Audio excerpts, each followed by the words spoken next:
Hello class 3 ছাত্রছাত্রীরা, কেমন আছো তোমরা? আশা করছি তোমরা সবাই ভালো আছো, সুস্থ আছো।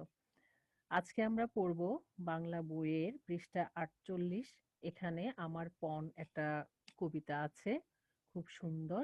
কবিতাটি লিখেছেন মদন মোহন তর্কালঙ্কার। নামটা খুব কঠিন, তোমরা অবশ্যই শুদ্ধভাবে উচ্চারণ করার চেষ্টা করবে। আমার পণ লিখেছেন মদন মোহন তর্কালঙ্কার। ভালো করে একটু শোনো, বোঝার চেষ্টা করবে। সকালে উঠিয়া আমি মনে মনে বলি, সারাদিন আমি যেন ভালো হয়ে চলি।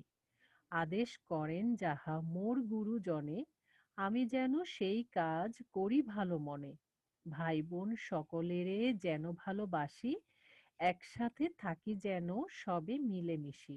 ভালো ছেলেদের সাথে মিশে করি খেলা, পাঠের সময় যেন নাহি করি হেলা। সুখী যেন নাহি হই আর কারো দুঃখে, মিছে কথা কভু যেন নাহি আসে মুখে। সাবধানে যেন লোভ সামলিয়ে থাকি, কিছুতে কাহারে যেন নাহি দিই ফাঁকি।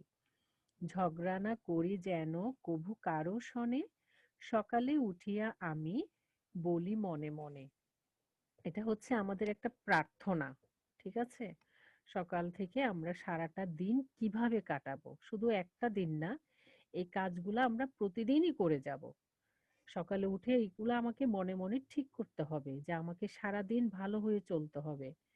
আদেশ করেন গুরুজন, মানে গুরুজন কারা? যারা আমাদের বড়, তারাই আমাদের গুরুজন। মা-বাবা, ভাই-বোন, শিক্ষক-শিক্ষিকা, তারপরে পরিবারে আরো দাদা-দাদি, নানা-নানি, চাচা-চাচী থাকেন, তারা বড় ভাই-বোন। উনারাই হচ্ছে গুরুজন। উনারা যা বলবেন সেগুলো আমরা ভালোভাবে, ভালো মনে কাজগুলো করব। আবার ভাই-বোনকে ভালোবাসতে হবে, একসাথে সবে মিলেমিশে থাকতে হবে, সবে মানে সবাই। ভালো ছেলেদের সাথে খেলা করতে হবে। পাঠের সময় মানে লেখাপড়ার সময় নাহি করি হেলা, মানে অবহেলা করা যাবে না। তারপরে কেউ আ দুঃখে কষ্টে আ দুঃখিত হলে তখন আমরা সুখী হব না, হাসবো না। তারপরে মিথ্যা কথা কখনো যেন আমাদের মুখে না আসে, বলব না মিথ্যে কথা। তারপর লোভকে সামলিয়ে থাকবো। ঠিক আছে? তারপর কাউকে ফাঁকি দিব না, কারো সাথে ঝগড়া করব না।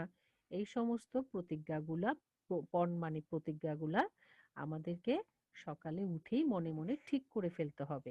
তাহলে আমরা সারাদিন ভালোভাবে চলতে পারবো।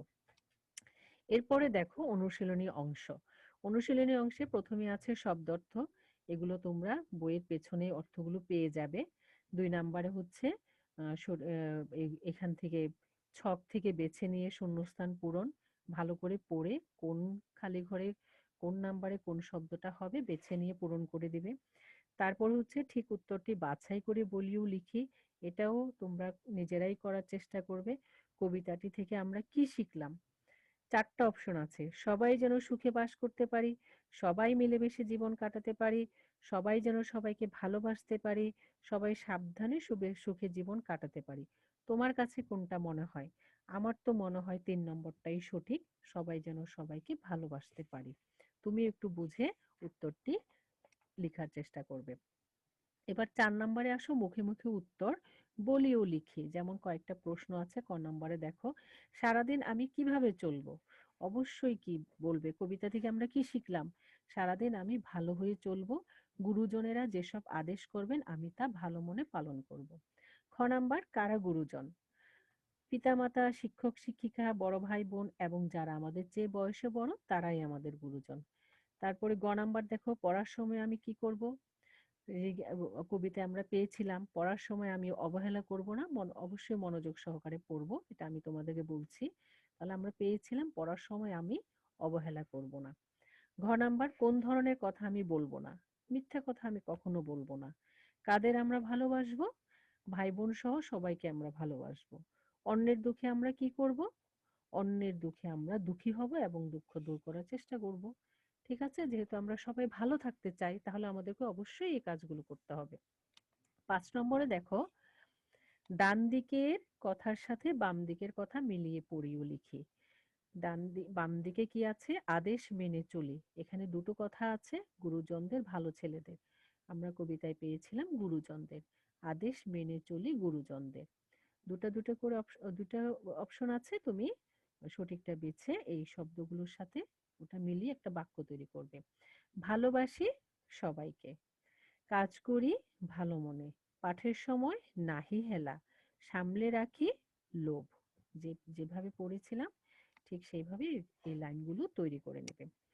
৬ নাম্বার, গুরুজন সম্পর্কে জানি এবং তাদের সম্পর্কে একটি করে বাক্য লিখি। প্রথমে ছকে আছেন বাবা মা। তাহলে বাবা মাদেরকে নিয়ে আমি একটা বাক্য লিখব। যেমন লিখতে পারি আহ বাবা মা সন্তানের সবচেয়ে আপনজন। তারপরে আছে দাদা দাদি, লিখতে পারি দাদা দাদি আমাদের অনেক আদর করেন।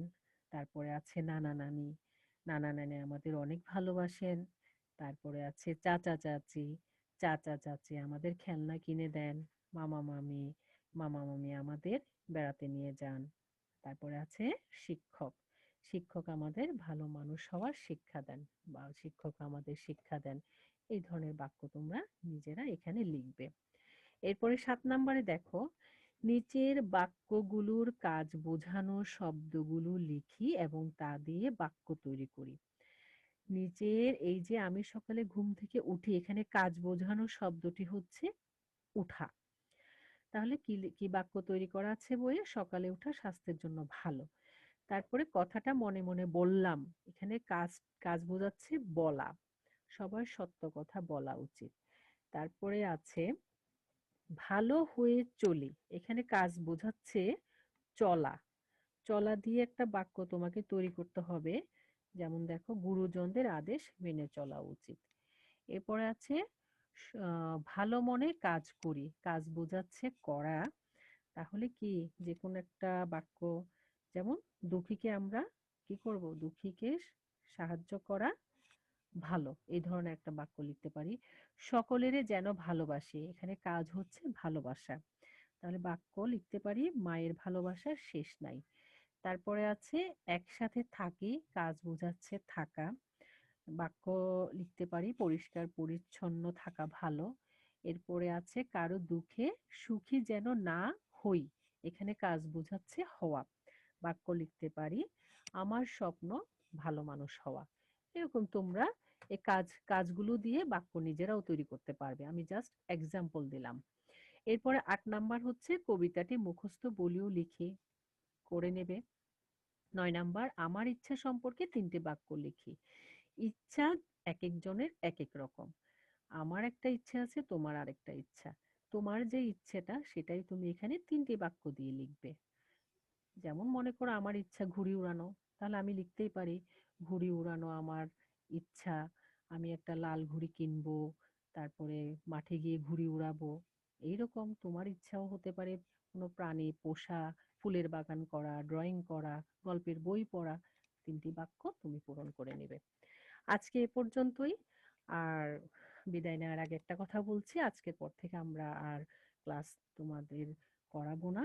এ পর্যন্তই আমাদের ক্লাস, যা পড়ানো হয়েছে এবং বইটা পুরোটাই তোমরা ভালো করে অবসর সময় পড়ে নিবে। এখন তো অনেক সময়, যে কয়দিন ঘরে থাকতে হয়, বইটা পড়ে নিবে ভালো করে। ঠিক আছে? ভালো থেকো সবাই। সবাই সবার জন্য দোয়া করো। সুস্থ থাকো, ভালো থাকো এই কামনাই করি। আমার জন্যও দোয়া করো তোমরা। আল্লাহ হাফেজ।